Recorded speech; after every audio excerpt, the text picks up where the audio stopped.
running into Bucky will change your life radically. I mean, you try to ignore it, you try to resist it, but once you get into these ideas, it's like going down the rabbit hole.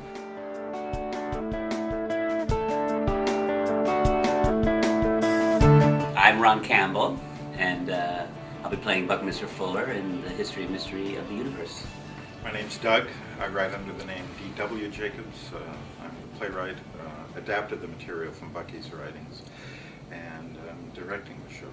Where a lot of the documentaries on Bucky will focus on his inventions and his artifacts, and books do that, and they do a very good job of it. This play goes into that a little bit, but it's not really about the play. It's how Bucky reinvented himself as a model for other people to reinvent their own lives. And Bucky really believed that children were born geniuses, and we de-genius them at an early age because of our own limitations. And so we're always sort of untraining geniuses, or training them how not to be geniuses. I think what you're looking at here is a real good kind of encapsulation of all things Bucky, because it is, a sense, a little waza, a little form of, for our martial artists out there, that is a pattern in the universe. This kind of, how do you take pieces and build them into complexity, I think had a huge impact on Silicon Valley and a lot of the founders of the computer industry. I think it was a lot of what triggered the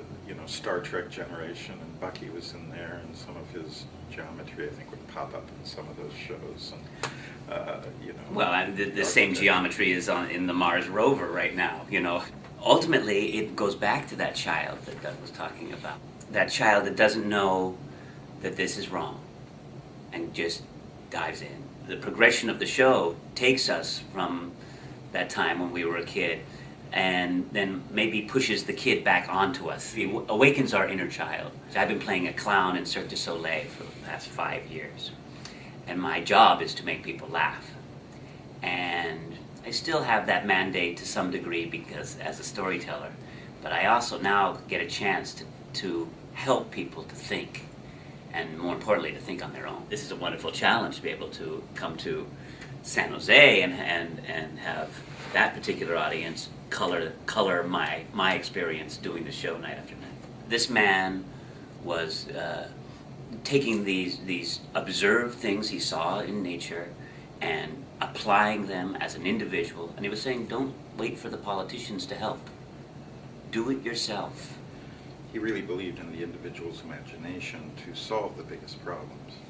And he really believed that if people spoke the truth and really dealt with the truth, that the world would be a better place, and that you really start to touch something divine when you can admit the truth, you can admit you've made a mistake, and you can start to steer in a different direction. By the end of the show, you will understand not only will you understand this shape, you'll love this shape.